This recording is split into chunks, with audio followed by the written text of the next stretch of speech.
यादों का कैनवस। एक ऐसे अदाकार जिनका तकिया कलाम ही जानी था और अपने इस तकिया कलाम को फिल्मी डायलॉग्स के साथ जोड़कर डायलॉग्स को अमर बनाने का हुनर इन्हें बखूबी आता था। वो कभी उन किरदारों को नहीं चुनते थे जो उन्हें नापसंद है। अपनी पसंद के किरदारों को चुनकर उन्होंने हिंदी सिनेमा में तरक्की की बुलंदियों को छू लिया। मैं तो सिर्फ वो करता हूँ जो मेरा फर्ज है। कुलभूषण पंडित के नाम से एक कश्मीरी पंडित घराने में लोरालाई बलोचिस्तान में राजकुमार की पैदाइश हुई 8 अक्टूबर 1926 को। लेट 40s में इन्होंने मुंबई की तरफ रुख किया और यहाँ मुंबई पुलिस में सब इंस्पेक्टर के फराइज अंजाम दिए। फिल्मों में आने से कब्ल राजकुमार किसी हीरो से कम न थे, लिहाजा बतौर हीरो हिंदी सिनेमा से ऑफर्स भी आते रहे, पर कभी फिल्मी पर्दे पर भी अपना हुनर दिखाएंगे ये शायद उनके जहन में कभी नहीं था। इसीलिए वो कई फिल्मी ऑफर्स ठुकराते रहे, पर किस्मत को मंजूर यही था कि बड़े पर्दे पर राजकुमार अपनी अदाकारी का मुजाहरा करे और शोहरत की बुलंदियों को छुएं। लिहाजा वो ज्यादा वक्त तक फिल्मों को मना न कर सके और 1950 में पुलिस की नौकरी छोड़ अपना नाम कुलभूषण पंडित से राजकुमार कर दिया और ऐसे में 1952 में आई फिल्म रंगीली से उन्होंने अपने एक्टिंग करियर की शुरुआत की।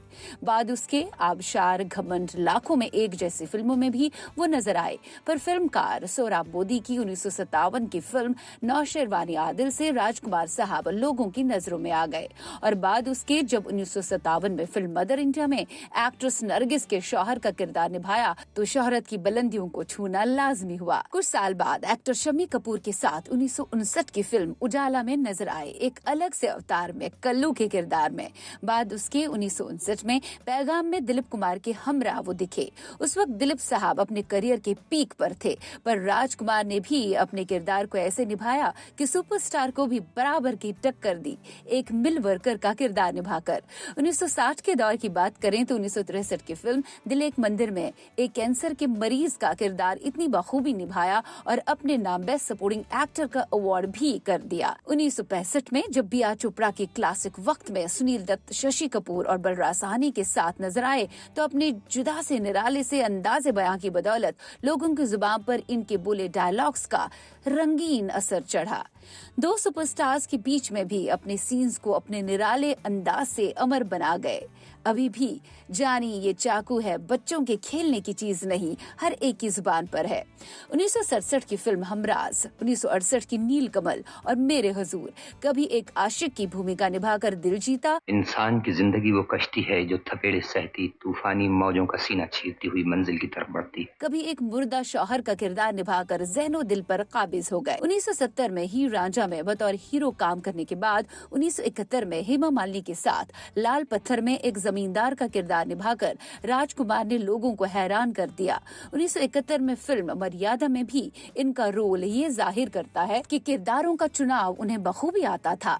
अब बात कमाल अमरोही की पाकीज़ा की। 1972 की पाकीज़ा राजकुमार के करियर की बहुत बड़ी उपलब्धियों में एक उपलब्धि मानी जाती है। आपके पाँव देखे बहुत हसीन है, इन्हें जमीन पर मत उतारिएगा। पाकीज़ा फिल्म को रिलीज हुए 40 साल से जायद बरस गुजर गए, फिर भी ये डायलॉग उतना ही मकबूल है जितना तब हुआ था। ये डायलॉग हिंदुस्तानी सिनेमा के मोस्ट रोमांटिक डायलॉग्स में शुमार होता है। इसमें कोई दो राय नहीं कि पाकीज़ा की बदौलत ही राजकुमार को घर घर में जाना जाने लगा। जिस तरह से उस दौर में कई दूसरे बड़े स्टार्स एक साथ में 3-3 फिल्में भी साइन कर लेते थे, पर राजकुमार बहुत सेलेक्टिव थे। वो एक वक्त एक ही फिल्म साइन करते थे। 90 के दौर की बात करें, उन्होंने महज 2 फिल्मों में काम किया जिनमें तिरंगा और गॉर्डन गन जैसी फिल्में काबिल जिक्र है। 100 फिल्मों से जायद फिल्मों में राजकुमार साहब ने अपनी अदाकारी के जौहर दिखाए और इन फिल्मों में ज्यादातर फिल्में बॉक्स ऑफिस पर कामयाब ही साबित हुई है। कोई भी फिल्म ले लीजिए, जुबान पर उनकी पकड़ डायलॉग बाजी में मालूम पड़ती ही पड़ती है। अपने आप को पुलिस के हवाले करना ही होगा, वरना हम सब इसी आग में जल जाएंगे। माना दिल अपना और प्रीत पर आए और दिल एक मंदिर, जिसके लिए उन्हें बेस्ट सपोर्टिंग एक्टर के अवार्ड से भी नवाजा गया, जैसी फिल्मों में भी उनके अंदाज को पसंद किया गया। पर स्टाइल की जहां तक बात आती है, ये नजरों में 1965 की फिल्म वक्त के बाद ही आया। फिर चाहे वो फिल्म काजल में इनका जुदा सा अंदाज हो या हमराज और नील कमल में भिन्न सा अंदाज बयां हो, राजकुमार साहब की फिल्मों को बीच में नाकामयाबी का भी मुंह देखना पड़ा। बहरहाल नाकामी का इनके करियर पर कोई खास असर नहीं पड़ा और 1970 के आखिरी सालों में और 1980 के शुरुआती सालों में कई बड़ी फिल्मों में राजकुमार साहब ने अदाकारी से सिनेमा के शायकीन को लुभाया, जैसे 1981 की कुदरत, 1984 की एक नई पहेली के अलावा 1987 की मरते दम तक और मुकद्दर का फैसला और 1989 की जंगबाज जैसी फिल्में काबिल जिक्र है। साल 1991 में सुभाष घई की फिल्म सौदागर में एक्टर दिलीप कुमार के साथ 32 साल बाद राजकुमार साहब नजर आए और एक बार फिर सिनेमा के शायकीन को हैरान कर दिया। हम खैरात नहीं लेते वीर सिंह।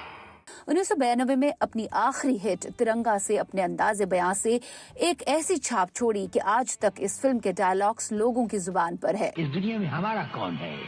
कोई भी नहीं, सिवाय फर्ज के। 1995 की फिल्म गॉर्डन गंजा कॉड्स के मुताबिक राजकुमार की आखिरी फिल्म तस्वुर की जाती है। इस फिल्म की रिलीज के एक साल बाद यानी 3 जुलाई 1996 को गले के कैंसर से उनका इंतकाल हो गया और वो इस दुनियाई फानी से कूच कर गए और पीछे छोड़ गए अपनी बेतहाशा यादें अपने किरदारों के रूप में और अपने अंदाजे बयां के रूप में। यादों का कैनवस।